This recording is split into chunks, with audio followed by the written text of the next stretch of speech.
good afternoon after Christmas in between New Year's and that middle time of the year when nobody really knows what day it is or what time it is or what we're supposed to be doing. But it is hashtag no limits time. I am your host, Shelly Kino. And hashtag no limits is about people whose society has placed limits upon, but who have busted through those limits. Ophelia says in Hamlet, we know who we are, but not who we will believe, who we will be. And I believe that 100% and believe that there is no better example of that than the caterpillar turning into the butterfly. The caterpillar literally dissolves into its cells and then reforms itself as a butterfly. Then, as if that wasn't difficult enough, it has to fight its way out of the cocoon in order for its wings to be strong enough to fly. While that is not easy, neither is busting through those limits that society has placed upon a person. And I am so excited today to bring my friend Meredith on to share with you about the limits that she herself has busted through, as well as the limits that she is now helping other people bust through. So, Meredith, thank you for joining me today. How are you? I'm doing well. Thank you so much for having me. I'm excited to talk with everybody today. Yeah, so I just want to give a little background. Meredith is also a master IEP coach, and she and I got to meet in person, yay, last July. And hopefully we'll get to do that again at our master IEP VIP weekend. If you are not a master IEP coach and you would like more information about that, reach out to one or both of us. It's a wonderful organization of people to be involved with. And I can't tell you how awesome it is. This last year was my third year, and every time meeting new people, it just feels like everybody's still on the same page. I haven't met a person yet who seems like, oh, that's not, what are you doing here? Right. It's like an instant bond and friendship just to be able to talk and meet so many people who have the same beliefs and vision that you do for special education, for sure. Yeah, absolutely. And you are also a teacher. So Yes. that's another thing that we have in common. And so tell us a little bit more about yourself. And for those, I always forget this kind of businessy side of things. Make sure that you like this, you subscribe if you're watching on YouTube, give it a thumbs up, share it with your friends, because what we share here is valuable to so many people, but Facebook and all the other little algorithms don't always show it unless it's shared a lot or commented on. So please be sure to let us know that you're watching, whether hashtag live or hashtag replay. And I'm sorry, Meredith, now go ahead and tell us more about yourself. Well, yes. So my name is Meredith Mitchell. I am a special education teacher. However, I didn't start as a special education teacher. I started as a regular general education teacher, and then became a special education teacher as I got more students in my classroom that I saw that were struggling and wanted to know more and how to help them in the classroom with their struggles. And so I went back and got my master's in special education. And so I've been doing that ever since. So I'm going into my 20th year teaching in the general education classroom or in the resource room type settings and things. So yeah, that's a little bit about me. I'm married. I have 3 children. I have a daughter who's 8, and then I have boy-girl twins that are 5. And so I'm definitely busy behind the scenes as well, being a mom and helping my own children at home who, need me too, and help them at their school and things like that. So makes it a little bit easier with all the background that I do have in education and special education. So that's just a little bit about me, but I am a master IEP coach as well. Mm-hmm. Yeah. And what area do you sort of specialize in? Catherine always tells us, Catherine is our mentor, and she always tells us that we should have kind of a niche area. I still don't know that I've come down to mine yet. Yeah, it's hard. I've been doing this for like 4 years now, but do you have one area where you are just really, really passionate more so than other areas? I do work with teachers, and I love to mentor and coach them because my philosophy is if you can work with one teacher, they have the ability to change 20 children's lives. Where I do work one-on-one with families as well. I do enjoy that, but you're helping one family with 1 or 2 or maybe 3 kids that have some issues or need IEP help. But when you're helping a teacher, you get to help them. And then once you've shown them ways and different methods to make school easier or writing IEPs better, then they're going to go out there and change 20 kids' lives. And so that's just kind of where I see my niche to be, is to help in those areas, help teachers learn how to write better IEPs, more efficient, use better strategies, make sure that the IEPs are individualized for the help that the student needs, not just these cookie cutter IEPs that we see so many times. So that's just kind of where I feel like my passion is just helping teachers. Because I felt like when I graduated from college with my degree in special education, no one taught me how to write an IEP. They just threw me out there and was like, here you go. And the very first IEP I wrote, I actually only had 3 days to write it. And so it was just like, wow, and so that's kind of, I don't ever want anybody to feel like that. So I try to just come in and step in it and help mentor teachers along the way. And I'm glad you brought that up. And if you don't mind, I'd like to talk about that a little bit more.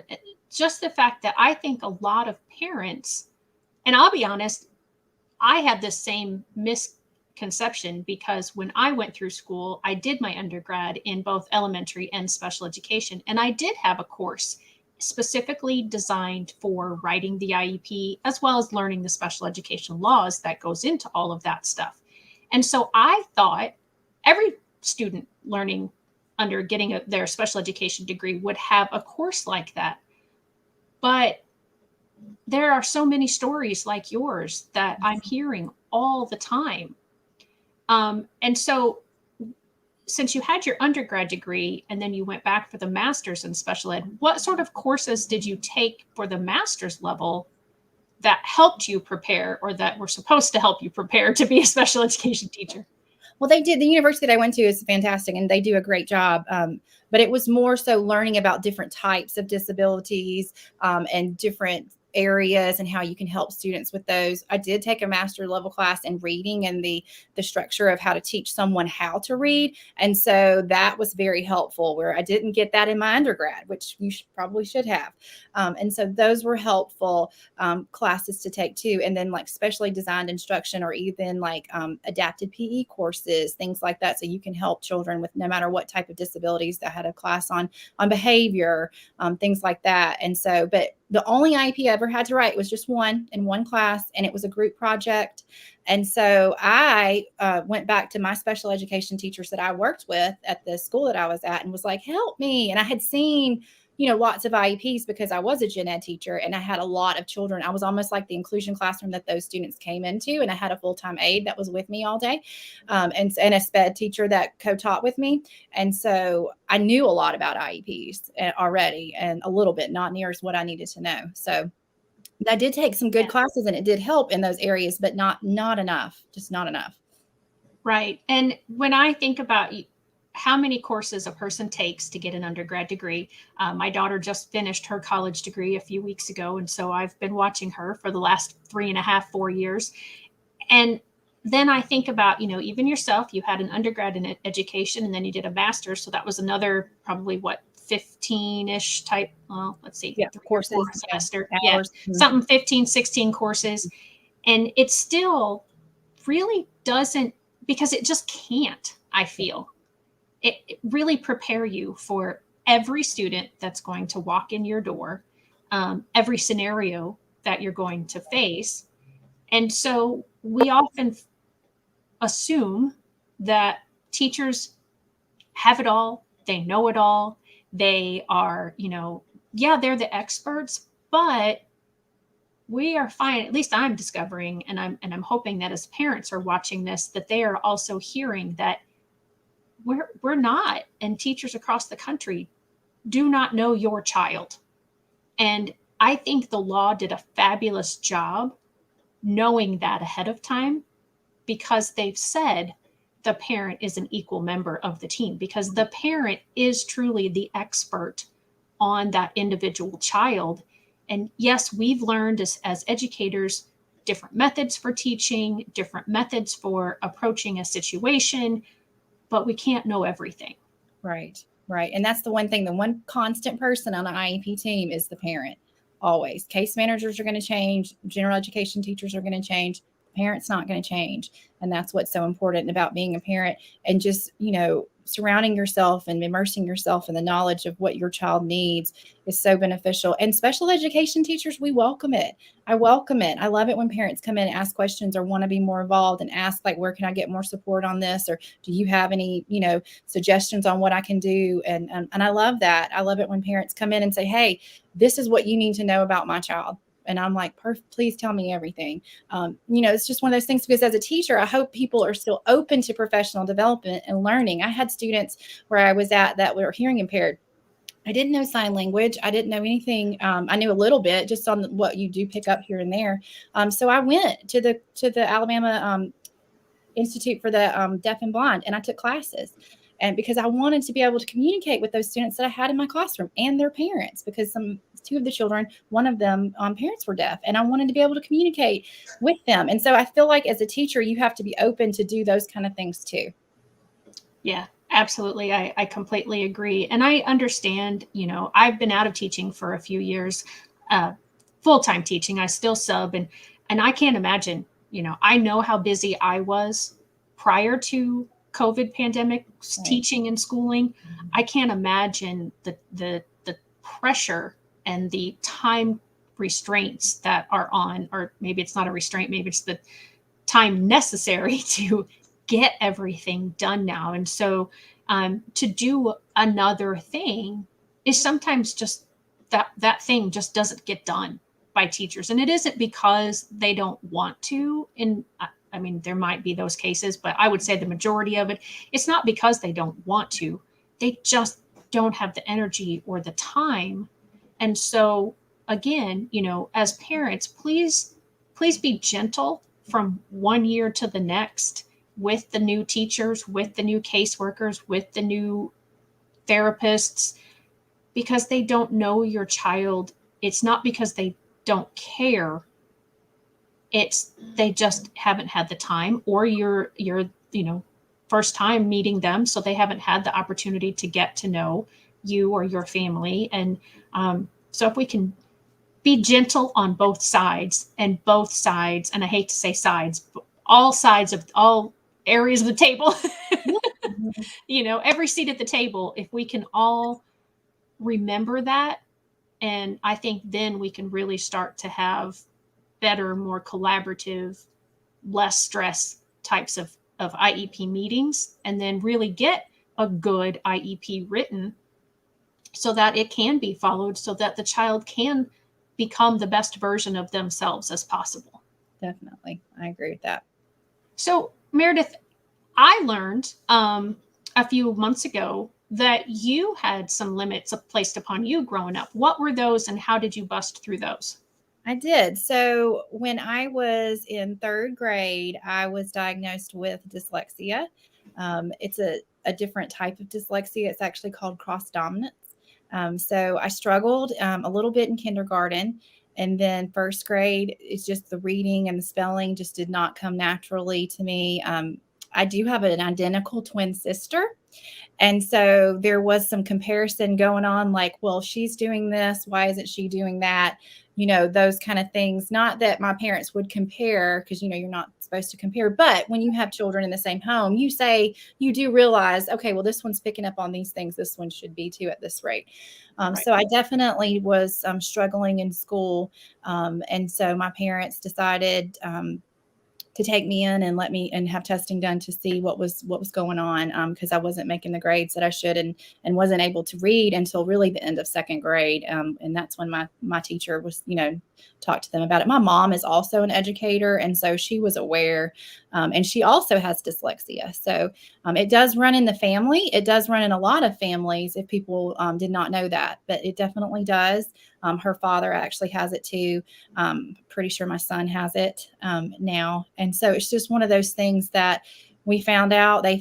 And since then, they were looking into the school system to see if I could get an IEP or get some more additional help. Now, this was, 25 years ago, long time ago, before all the really good things were put into place. And so, of course, they told her that I'd have to fail in order to qualify for services. And that was just not something that my mom was going to let happen. And right. So that was one of those things. And too, you know, a lot of parents hear that like your child has a learning disability, but they don't qualify for special education. And then that's the biggest question you've got is, well, what am I supposed to do? Well, you know, as parents, like my mom, she took it into her own hands. I had a tutor. She worked with me tirelessly after school, you know, with flashcards, with audio. And this was before all the great technology. I can remember her used to recording stories for me to listen to on a tape player, because that's the best way I learned, was just listening to things, highlighting things, and that really helped me learn as I went. And I did do well. I was actually in public school until 5th grade. And then my parents decided to pull us out. And that's one thing, parents, you know, there is no right path for one child. You know, sometimes parents think, okay, well, we've got to put them in school. Well, you can put them in public school. You can put them in private school. You can homeschool them. Now we have virtual school, where, I mean, we didn't have that back then. So there's lots of different areas that you can use to help at home. And so my mom just decided to pull us out and homeschool us for a little while. And so we were homeschooled for 3 years, kind of those middle school years that are so hard for everyone. Right. But I was able to stay home and get the help that I needed. And then by the time I was in 9th grade, they actually put us back into school, into private school, and ended up doing, you know, well. Now I still had to learn all of the strategies. I still had to use those methods that were very helpful to me. And I was able to be successful. I graduated, you know. Was it hard? Yeah, it was real hard. It was real hard to see my sister, you know, after school go off and do what she wanted to. And then I was sitting there at home with the flashcards and the highlighters and studying and listening to myself read all of the text over again. And that was one of those things that was just, it's just a part of life. You know, when you do have dyslexia, it till this day, it still troubles me when I'm writing and I'm spelling. I don't spell all the words backwards. And that's one thing I think is a misconception a lot of people have about dyslexia, is that people write backwards and they write numbers backwards. And that's not necessarily true. That's not really what it is. It's a processing problem that you have, right? So it's just the neurological pathways in your brain are less developed. And so it makes things slower and less efficient. Doesn't mean we're not intelligent. People with dyslexia are very intelligent. But it's just everything's a little bit slower. It's like you have to go over the fence and get the piece of information and then bring it back and jump over the fence and put it back to where it needs to go.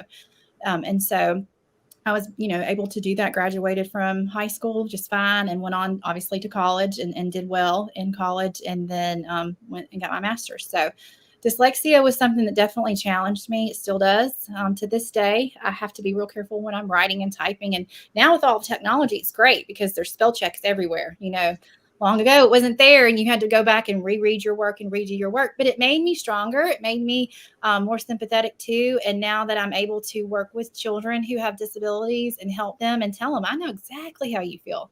I know what it feels like when you're trying to read and you don't know what that word is, and you're like flushed and your hands are sweating and you're like, oh my goodness, and you're trying to sound it out, and it's just not coming easy like it is for, you know, your peers.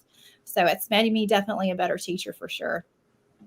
Yeah, I absolutely 100% agree, believe that. I had my own struggles. I didn't have any sort of reading diagnosis or math diagnosis, but I had anxiety, except we didn't know, you know, because I'm older than you. So it was like 100 years ago when I was in school, and anxiety wasn't a name given to anything. It was, oh, she just doesn't want to be in school because, it kind of happened on like Sunday nights. I would start to feel sick. So I missed a lot of Mondays, and it was, oh, she just wants an extended weekend. And my mom kept taking me to doctor after doctor, and, just everything was always coming back. Oh, no, everything's fine. It's just all in her head. She's just making this up. And I think that's probably why I delve into behaviors. Mm-hmm. And I really enjoy figuring out the why behind the behavior, because that was my experience, and so yours is the helping people understand the learning disability because you've been there. And I think that's some of what probably every master IEP coach goes through. It's either themselves or their children that they've seen, and they want to help other people feel like they're not alone and help them get through those kinds of issues and get over those hurdles and types of things. And so do you mind sharing a little bit about how it affected you socially to, like you said, I mean, you saw your sister going out and having fun after school. and you would have to stay and do all of that extra work. And I so appreciate what you said, before I forget to say this, about the fact that because you have a learning disability, that doesn't mean anything about your intelligence level. Right. You know, I that was one of the things that I used to tell all of my students that had any eligibility to be with me, but specifically the learning disability. I would say, you know, it's not that you can't, it's that, you know, a lot of kids can just go from point A to point B, or point A to point D, and it's straight through B and C. It's a perfect, easy path. You're going to go from A, and you're going to have to do this a few times, and you might have to go backwards, but you're still going to get to D also. It's just going to look different, and it might take a little bit more time. And it doesn't affect how smart or not smart you are. Right. No, it doesn't. And I mean, I feel like I have a unique situation because I was compared a lot to my sister, not by my parents, but by my peers or by teachers. And that was something that was definitely difficult when I was younger, you know, because they would be like, well, she understands, she gets it. She's over there doing this. What, you're just playing, you're just messing around, you know, and it's things like that, like, you know, where you get invited like to read something in front of the class. Well, I would never raise my hand because I did not want to read in front of everyone. But it did take my second grade teacher came and told my third grade teacher the things like, if you give it to her to practice, and then if you call on her, she will know the answer, or she will be able to read it, right? Give her a chance, tell her this is the sentence you want her to read, and then let her practice it. And then when you call on her, she'll be able to do it. So it's simple strategies like that that can really help a child and boost their self-esteem. It just takes that teacher getting to know that student and getting to figure out what's the best method. And sometimes if a teacher doesn't tell another teacher that, then they won't know. Or if a parent can just share that information with a teacher, the special education teacher or the general education teacher, you know, she really struggles with reading, but she does want to participate. She's not bored, or she's not being disrespectful because she doesn't want to answer your questions. It's because she struggles, you know, with reading and with spelling, you know, and that's something still to this day that I do struggle with. And I'm the first one to say it, you know, when I get ready to do anything or writing something up on a board, you know, when we all have these professional developments where they're like, who wants to get up here and write on the board? I will not volunteer unless I have like my phone by me and I can just be like, I promise I am not texting. I am looking up how to spell this word, you know, to make sure I spell it correctly. And I feel like now it's not, we are more accepting now of all of that in so many areas. So it makes it a little bit easier for us as adults. But it did definitely, you know, have issues with that growing up and just socially, just, you know, being embarrassed, you know, or having, you know, your friends taking the honors classes and doing things like that in high school. And you weren't. I wasn't. I just took the regular, you know, path. And you know what? That's okay. Because I'm going to tell you, nobody would know that. Nobody's going to ask me if I took honors classes in high school, because it doesn't matter. It does matter. It does matter for all of you who are taking master's classes in high school. Good. And I hope that you do and you're successful and you do well. But that's your path. That's, you know, you're going to probably go into a different profession and you need those classes for that. I knew I wanted to be a teacher or something like that in that area. And so it was okay for me to not take honors classes in high school. And I did fine in college, you know, doing the path that I chose. So, but yeah, it did make it difficult for sure. But I will say my twin sister she was very helpful. You know, she was really sweet. She studied with me. She practiced things with me too. And so she was very helpful along the journey that I had. That's wonderful. And yeah, it's ironic that you talk about, you know, that nobody knows today what grades you got in grade school and high school, because literally minutes before we came on air, I released my latest blog, and it's the third in a series that I entitled Making the Grade. How does a grade become a grade? And I talked about all the outside things that happen in order to make a grade, as far as like home life and attention and executive functioning skills and curriculum materials and things that are available. And like I said, it's a 3-part series. But the last thing in the third one that I just posted, I said, we put so much worth into somebody's grades, into a child's grades. But we don't do that to adults. When you meet someone as an adult, you don't ask them for their report card. You have no idea what their grades were like, because you base your opinion on them of how your interactions are with them now.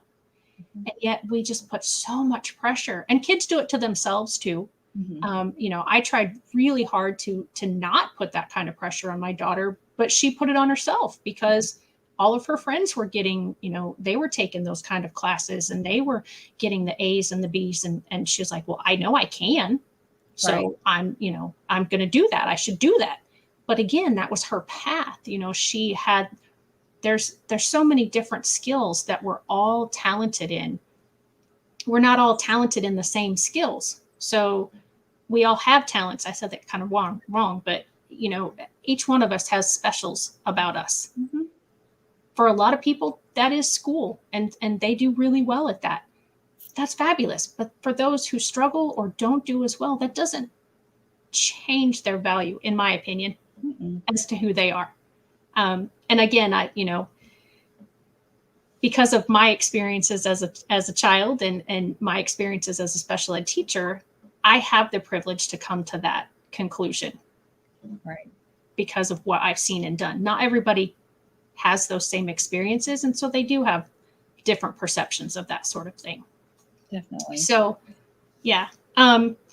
So you went to college, you got a master's degree, you're a successful business person, you have your master IEP coach business, you are a successful teacher.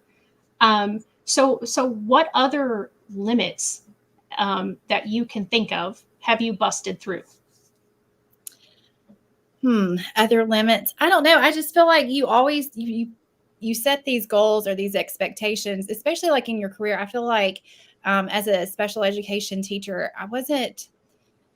You just kind of get not in a rut, but it's the same. It's like you want to do more. You want to challenge yourself. I'm always looking for professional development to grow and have that growth mindset and change and adapt to your surroundings and things like that. And I feel like sometimes you can get sucked into just being okay the way you are and the way everything's going. Have a great job. I teach at a good school. The parents like me. I like my kids and caseload. But sometimes I feel like you just got to break out and do something different and challenge yourself again. And I did recently do that. Where I was at, I was in a fantastic school district. I was in a really good school. But I really wanted to just change and see if I could continue to help other people, maybe in a different way and in a different place. And so I was actually given that opportunity this year. I changed school systems. I changed the grade I taught. I've changed everything, even a little bit of what I do behind the scenes as a special education teacher, just to continue to learn and grow. I have lab students and interns that come in now and work with me from universities and things like that. So I feel like you can always get to where you want to be, but you just kind of keep challenging yourself and don't let those limits stop you because there's more out there all the time. Even though, you're done. I was given teacher of the year for my state. So it's just those kind of things where you think they're not possible, or maybe you don't even think that they'll happen to you. But if you just keep going and keep trying and do new things and bring other people in to show them what you're doing or to help them understand what you're doing so that you can share your passion and not just accept those limitations on you. Because I could have just stayed where I was. I was happy, but I knew that I could do more and meet more people and want to help others become better in special education. And so I thought, why not? Let's change. Let's go do something else. And so I challenge other people to do that too. Yeah, that's great advice. And I didn't know that you had been teacher of the year for your state. So congratulations. That is such an honor. Yeah. And it just makes me think of if your kindergarten, first and second grade teachers and what they perceived about you when you were that age, if they know about that honor now and how that plays in their mind. It's funny that you say that because I actually, the district that I'm at right now, my kindergarten teacher's granddaughter is there. And I ran into her at the Christmas party. And so that was just crazy to see. I haven't seen my kindergarten teacher in I don't even know how many years, but she immediately knew who I was. She immediately gave me a hug. She immediately was just like, I'm so proud of you. All of these things. I'm not, I know you're a fantastic teacher and all the things that you would want to hear from somebody. And I will say she was a great kindergarten teacher. She was super, super sweet and did, what kindergarten was 35 years ago. But yeah, that was kind of neat to see her again and hear those words. And I think that's anything anybody ever wants to hear is just, nice and kind things of, and just encouragement from others, and just that they're proud of you, right? In any way, in any shape, in any form. I think sometimes we forget even just the small little things that you do deserve just a little bit of praise. Sometimes it can go a long way, definitely. It really can. And we are so bad as a society and as individuals that we don't, even to our own loved ones, tell them, hey, that was really good, or hey, I'm really proud of you, or that really impressed me. But we are quick to, when they don't do something that we like, or that's not, the right thing to do, to jump on and let them know about that. And so that's an excellent point to remind everybody that we need to tell people when they're doing the right thing or the thing that we want them to be doing. Right. Because I think, and I kind of had a little of experience with this, and I'm guessing that you did as well, and possibly more so in the fact that, you would put, from what it sounds like, lots of energy and time and effort into your schoolwork. Yes. And whether or not a teacher verbally said something to you, did you feel though that all your time and energy and effort was for naught because your test scores weren't perfect, or your assignments weren't perfect, or your, whatever it was just didn't show up on paper? Yeah, sometimes it was disheartening, and sometimes I can tell you in high school it was kind of those things like, what's it going to matter? I'm going to study like crazy. I'm still not going to do well. I did have and still have really bad test anxiety. I can do really well. I can study, I can do it all, but then when it comes down to doing it for that one little moment, it's just like it all goes away. And so those are really hard moments, but like, okay, if you study and you try your best, take a deep breath, use those methods that you kind of got into place, take a break, those kind of things, or write your notes down or your thoughts down on the side of the paper before you start. You can go back and check through it, underline things as you're reading it. All of those things kind of play in your mind as you're going back through it. But it definitely is hard. It was hard. It's probably why I don't want to go in and further my education even more. Because it's the test. It's those tests. I've thought several times about going and doing like maybe being nationally board certified teacher, but it's like you have to take a test at the end. And I'm like, I'm too old to be scared of a piece of paper and a pencil anymore. I know I can do it. Right. But it's still, that fear is still definitely, it's still there. It's funny how those little things do always just kind of stay with you. Yeah. And something that you had mentioned earlier, and I wanted to talk about it, but you kind of brought it back just now, is the fact that if you have a specific learning disability or a traumatic brain injury or ADHD, you don't get cured from those things. Right. And it is a lot of coping strategies, a lot of supports that you put in place for yourself, or that, you have in place by others. And I often felt as a teacher that the gen ed teachers, that's what they wanted me to do, was they wanted me to cure. Mm-hmm. And I'll be honest, I got that from parents, and I still get that from parents sometimes, is they want me to cure or whatever it is that made the child eligible for special education. Right. And yes. I'm glad that you brought it up, that it is still part of your everyday life, and that you are using those strategies, and you are using mechanisms like the phone and all the spell check that is available. And, again, that's kind of where the hashtag no limits comes from, is we don't know what technology advances they're going to be, or what medical advances there are going to be, or what might happen to us that maybe suddenly things that never clicked before all of a sudden are clicking. And we don't know why that happened, but it happened. Or the reverse, to be perfectly honest. I always focus on the going from, I don't want to call it a negative, but having that limit to not having that limit of, the world is wide open. But I was speaking with someone the other day, and it certainly can be in reverse, where you could be a typically developing person and you're an accident or a genetic disorder or whatever away from being a person who needs those supports and needs those accommodations and those strategies. Definitely. You don't know. And that's why it's always, important to just be kind, and you never know what somebody's dealing with or struggling with on the inside. Because if you look at me, I'm fine. I'm normal. I act, I talk, speak well. I seem like I'm educated, and all of those things. When you first meet me and have a discussion, you would not know that I have struggled, all of my life. And it's funny because I actually have a book club now. And if you would have asked me back in high school or even in college if I would have a book club and be in charge and be over people and be excited about reading, and be like, "You're crazy. I hate reading. I don't want to read. Reading for pleasure is not for me. Maybe a magazine on the beach somewhere, but not, for fun at night or to try to wind down or anything." And so now the fact that I have a book club with one of another master IEP coach, one of our friends, Stephanie, we are doing it together. It's so funny how it's just full circle. It is. It's like something that you would think that you wouldn't want to do, and I hated for so long and would not do it.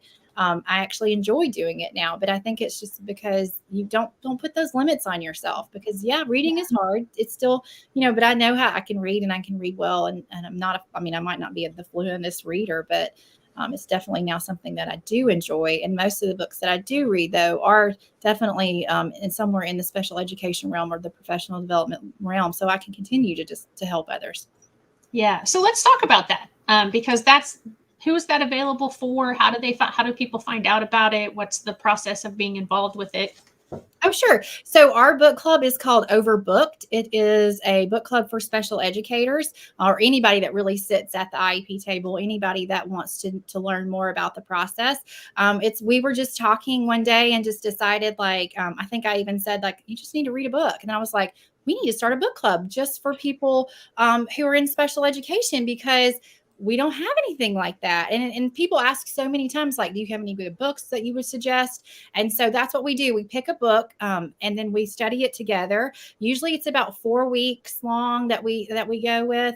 And then we meet once a week and we talk about the book. The book that we just did over, we started in October and it ended right in December, was fantastic. It was a book, partnering with parents and for children who have special needs. And it was phenomenal. The author actually even got to come on and be a part of it at the end. And so we are always looking for special education books and things like that to continue to read together as a group. In February, we will start again. We have one. The book we're reading is called A Balanced Teacher's Life. And it just kind of helps teachers and educators. Right now, we felt like it was kind of helpful. Like, how do you balance school? How do you balance teaching and making sure that we're all healthy and doing it the right way? So that's the one we're reading in February. But we do, it's just the wait list. I have it on my Instagram handle, which is Merediths Methods.com website.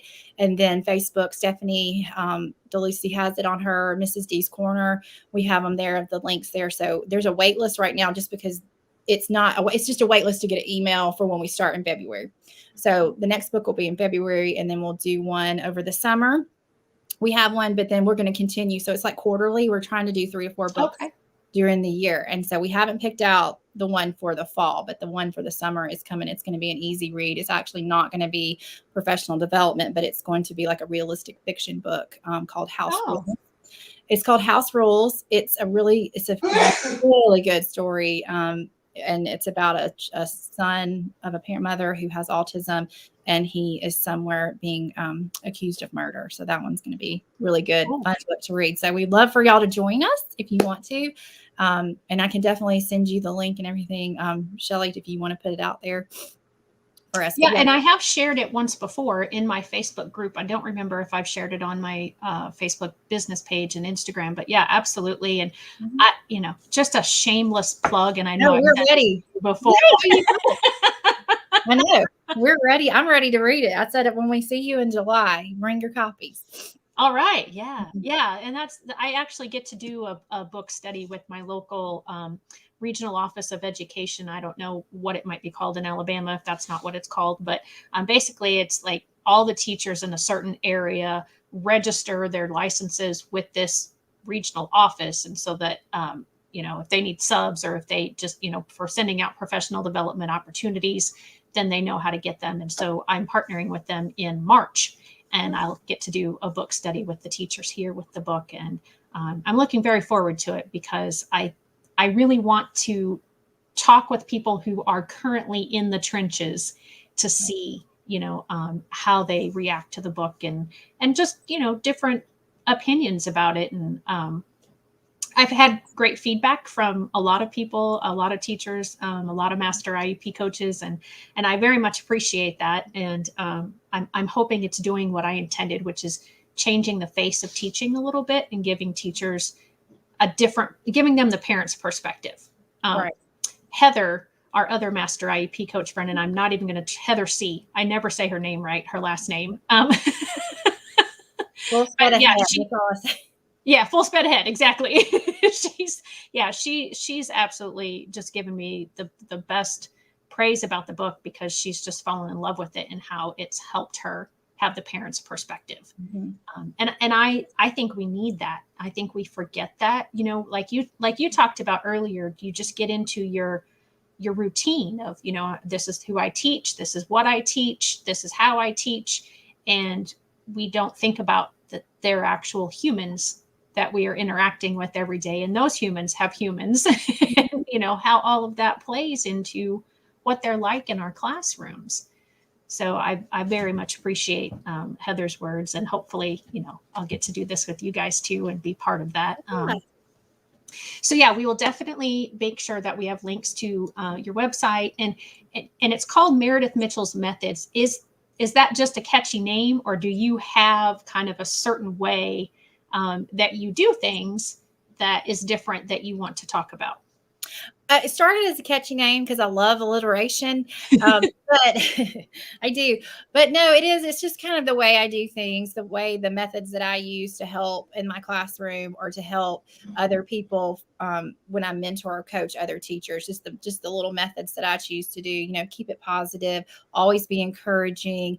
And you want your IEPs to be meaningful. You want them to be manageable, right? And those are those key phrases. And you want to be mindful of the people that are definitely at your table. And so those are the methods that I like to use while I'm writing IEPs and while I'm helping others figure out the best way for them to write and support their student, and to make sure that it's the methods that they continue to use, just to kind of keep those in your forefront of your mind as you're doing them. Yeah, that's wonderful. That's so cool. All right. Well, I want to make sure that we've covered everything. And I'm honestly, I kind of feel like we might need to talk a little bit more about dyslexia in general. Okay. But I want to make sure that you've had a chance to share first anything that you had planned to share that I didn't maybe get to, or that you didn't get to share. No, I think that, that kind of covers everything that I'm kind of doing now and have done, and the areas that I feel like, I struggled with, but now have overcome it. So yeah, I think discussing, what dyslexia actually is and how it affects so many people would be a great way to kind of close this out for sure. Yeah. So yeah, tell us, you told us a little bit about your experiences, but if you can tell us, because it seems like it's the buzzword now. Yes. And like for a while it was autism, and then it was ADHD, and now it's like everybody, is talking dyslexia and dysgraphia. And so what if a parent were to come to you, or if a parent or a teacher is watching this, what would kind of be the markers maybe, or the key behaviors that might trigger hey, we need to look into this a little bit more? Right. So let's talk about that. Dyslexia definitely affects millions of people. I don't think people realize that, but it's actually 14.5 to 43.5 million people. And that is children, teens, adults. That's a huge number. And so that was when I feel like the State Department and just everyone was like, hey, we've got to start looking at dyslexia more than just a specific learning disability. And so that's kind of why I feel like those buzzwords it's coming in as one of the new areas, and one of the categories. Maybe they might even change it, I don't know, to make it a 14th category. But it definitely will get you underneath specific learning disability. But the early signs that you can see for children in preschool, if you're in preschool, those signs are like if they're not learning their name, they're not able to recognize their name in print. That's definitely concerning. If they struggle to learn the letters of the alphabet, or numbers, just being, once they're presented, they might not be able to show them the letter, but they should be able to understand that, hey, that's a letter and that's a number and that's just a picture of a house, So they should be able to kind of understand those areas, and also counting objects. People don't realize, but dyslexia definitely affects you in all areas. It's not just reading. Now, yes, you can have dyslexia and excel in math and do really well in math. Yes, but it is going to affect you somehow in those other areas, because it just affects everything that you do. So children with dyslexia typically fail to master basic elements of reading, despite just traditional teaching, right? So we all know that most kids are going to get it, and get how to read. And I'm sorry, teachers, but they just are, right? They just are going to pick on upon it. 50% of the population just is. However you teach it, they're going to learn it. Then you got about 15% that aren't, and they need a little bit more instruction. And then you go into the 5% that aren't getting it, and why aren't they getting it? And so, of course, children who are reading below grade level is going to be a warning sign. If they're slow to learn, like prefixes, suffixes, what root words are, that's a problem sign that you should see. Definitely, if you see they're spelling words differently, not just backwards. It's not taking the sentence and writing it all the way backwards. Now, yes, that's a sign, but I can't tell you how many parents are so concerned because little Johnny's writing his sevens backwards and his B's backwards, or he's confusing B's and D's and P's and Q's. Well, that is developmentally appropriate to do that. Now, past the age of 8, no, not so much. But that doesn't mean he's dyslexic. And so it's spelling words differently. So like where my dyslexia comes in, so I know how to spell and I can spell pretty well, but somewhere between my brain and my hand, I cross letters. So I don't write the words backwards. I write letters and I swap them. So let's say the word was read and I spell it R-A-E-D. Now, I know how to spell read. I know it's R-E-A-D, but somewhere between my brain and when I write it, they swap. And I do it constantly. I do it all the time. I even do it with phone numbers, any type of number in a sequence, an address. I will swap numbers around. So dialing a telephone number is even very difficult for me. I have to look at it several times to make sure I'm doing it correctly. And that's something that you learn as someone who has dyslexia. You've got to go back and check your work. And I say that constantly to the students that I work with. Check your work. Go back and look at it. Did you write it the right way? Did you spell it the right way? Did you, and they're like, oh, and I'm like, I know, I don't want to go back and look at it either, but you have to. And so children who avoid wanting to write, definitely a warning sign. And then also students, and that's linked, dyslexia and ADHD are typically linked together. A lot of students who have dyslexia also have ADHD, and it doesn't necessarily mean they have the hyperactivity, but a lot of times it's the ones where they're distracted by things, right? I definitely have it. It's very hard for me to focus and pay attention on things in front of me, and that just kind of goes with some of it. So those are some warning signs to look out for children. And definitely adults, we have warning signs too. Some people don't even know they have dyslexia. They just think they've had problems all this life. And then as they get older, then they realize, oh, that has a name. That is exactly what I have. If it takes you a long time to read a sentence, if you're slow to read, sometimes just, spelling errors, when you procrastinate, put things off, that is definitely a sign of dyslexia. If you have trouble summarizing events during the day, that can go back to it. Have problems with remembering things, definitely. But people with dyslexia typically have really good social skills because we use it as a defense mechanism, or we use it to kind of cover up that we can't do other things. So we try to find other areas, other people, to look at instead of that. I'm very good. I'm very verbal. I love to talk and speak and present because I feel like that's a strong suit for me. I'd much rather tell you about it than write about it. Just because I know that's a weaker area, and that's how I was growing up. Now, I definitely can, but growing up in school, definitely much rather tell you about it than having to write something. So how do you help people with dyslexia? I guess is really the main thing too that parents also want to know. So I am trained in the Orton-Gillingham method for dyslexia. There are other programs out there. Wonders is a good program. Letters is a good program. There's other methods out there, but I was trained in an Orton-Gillingham, so I am certified to do that on the teacher and educator level. So that was very helpful for me. But it's taking that multi-sensory approach when you're teaching. So if you have a child that is struggling with dyslexia, I do strongly recommend to see if you can find a tutor that has had the training to help. If not, you do need to just talk with their teacher and say they need, really systematic instruction. There needs to be a scope and sequence. There doesn't just need to be like, hey, let's pick this random word and learn how to spell it, and pick this random, let's start working on suffixes, and then 2 weeks later, let's change and work, I don't know, let's do adjectives.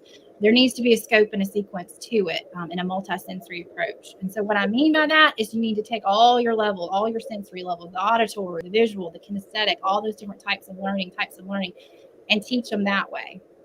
So kids are getting up, they're moving. When you're teaching the letters of the alphabet, you're not just pointing at the letter, but they're touching it, they're feeling it. That's that tactile to help them remember it in their brain. Large arm movements to mimic the letters also help that, because they're using all the pathways in their brain. They're hearing, they're feeling the motions, all bringing it together, and that helps them remember it, and it helps set it in. To engage those to get a greater result when you need those for success in learning. So that's kind of what you do at the lower level, and then as you grow and do a lot of phonemic awareness using counters to sound out words, but they can see it. Using those visual cues definitely helps. Tapping the word, obviously, I use it whether they tap it on their chin, the sounds, or they tap it on their arm, or they even tap it on the table. That definitely helps. But then memorization for children with dyslexia is key. It's hard for them to learn how to spell words. So if you can just give them the word, tell them how to spell it, show it to them, write it for them, and then have them sound it out next to it. Just that continual practice and putting those words in front of them definitely helps.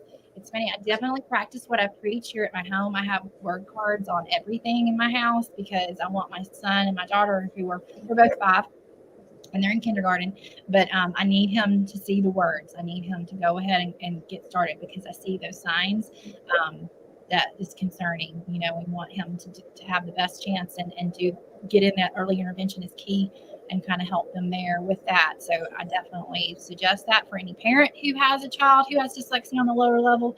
But if you already know they do, and they're in middle school or in that intermediate school age, definitely trying to get them a tutor, just that extra practice. Auditory is very important too. Luckily, we have lots of programs with books on tape. You can request your child to have his textbooks on tape, or not tape, but audio now. Right. They're downloadable. You just hinted at how old you are. But, those kind of things now are readily available. And you know what? You don't have to have an IEP or a 504 plan to request that your child has his textbooks in an audio version. You don't. You can just request it, ask for it, follow up with them, and any student really can have that accommodation for them, because a lot of us just need it. That's just the way we learn, the best learning style. Right. So why, and I don't know if you'll have an answer for this, but when parents, and I have found this as a master IEP coach working with parents, when parents go to schools and say, I think my child has dyslexia, schools are very reticent to, I know they don't have to, first of all. They can just say your child has a specific learning disability, and they'll qualify for services under that.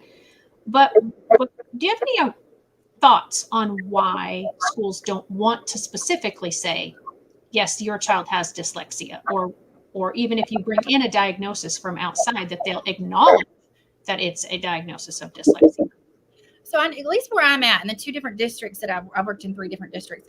But where I'm at, we will take it from an outside source, and we will say, okay, so you brought this in, you've been diagnosed with dyslexia. Of course, we have to see if that qualifies you for special education. Because even if you do have a diagnosis of dyslexia, you still have to meet the qualifications to show that it's affecting, your academic performance, right? And so some kids, it doesn't. It doesn't. They're able to manage just with those coping strategies to do well without it, and that's wonderful. And that's definitely what I believe you would want. But then we do keep it under consideration. So let's say they do qualify for special education services. One, our tests aren't, at least the ones we use, aren't specifically designed to say this is dyslexia. All of the testing that we do at our level is just more to see, is it a reading weakness? Is it a math weakness? Is it a, functioning skills, those kind of things, areas. And so they don't specifically look at that one area to see right now. I do know that it is in the works. We do have a dyslexia screener that we do with all of the children. And then that goes home to the parents to just alert them to say, hey, we think that these are some areas you might want to look at. I know the students that I work with, we will document it in their file if they do have a diagnosis of dyslexia from outside. But we tell the parents, even though it's not that's the specific area. And I think too, because it does bleed into all the other areas sometimes too, into math and social studies and science, behavior. It can bleed into all of those areas. So I feel like sometimes I just feel like it's more of a learning disability, and then it just encompasses it. It's easier to say. And so that way you can get help in all the areas that you could possibly need. And you wouldn't want to just pinpoint someone down, in that one area, maybe, but I feel like it is changing a lot. And I think one day we might just have that as its own category. Yeah, I think that would be a good thing, because I think you do approach it differently. If you know that it is if it is that specific, that you can give it a name. Right. I mean, we say it's a specific learning disability, but oftentimes we're hesitant to say, yeah, it's dysgraphia, it's dyscalculia, it's dyspraxia, it's dyslexia, it's whatever the dys that comes, before. I've just gotten so much pushback when, we've gone in. And so what I've started doing with my families is, saying, instead of coming in and saying, hey, I think my child has dyslexia, let's go in and say, these are the deficits that I believe my child has. Mm-hmm. What can we do to address those deficits? And you just list out the deficits that they have that would lead to a dyslexia diagnosis, but you don't say dyslexia. Mm-hmm. And then that seems to help a little bit more. I think you're right, Shelley. And I think it's interesting, just as a special education teacher, this is what I do.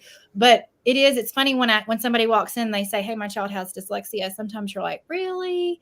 Do they? But if they come in and they say, hey, my child is struggling and this, then you're like, oh, they might have dyslexia. I don't know. Sometimes if the parent takes the label off already. So we're like, just come in and be concerned and give us what you think's going on. Tell us what's going on. Then as a team, they can come together and say, I think you're right. Sometimes it's helpful not to just come in and say, it's with anything. Hey, I think my child has ADHD. And you're like, okay, well, come in and say my child has a lot of behavior issues. They don't sit still. They can't pay attention to tasks. They're, and just list off the characteristics. Sometimes that does work better. Yeah. And I like how you put that, because I do think are you just saying this because you want a label for your child? Or do you really know that, hey, my child is having, where's that data? That's actually what we're saying is present the data to the team of, here's a deficit, here's what's happening, here's a behavior, whatever it is.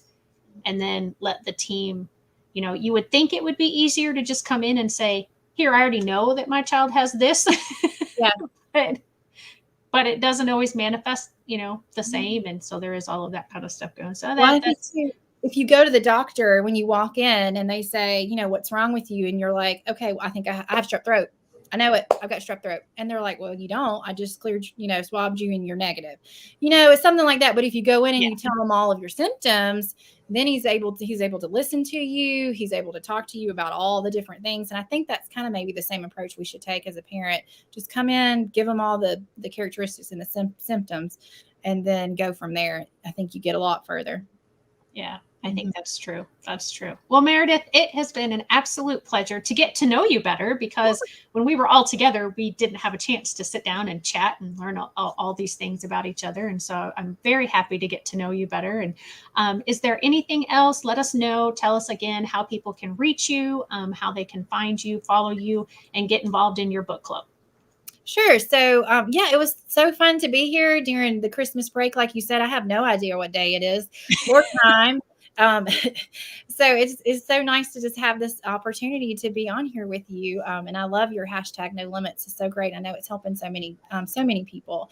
But yeah, so yeah, I'm on Facebook. I'm on Instagram. It's Meredith Mitchell's Methods, both on Instagram and Facebook. And we do have our website is just meredithmitchellsmethods.com.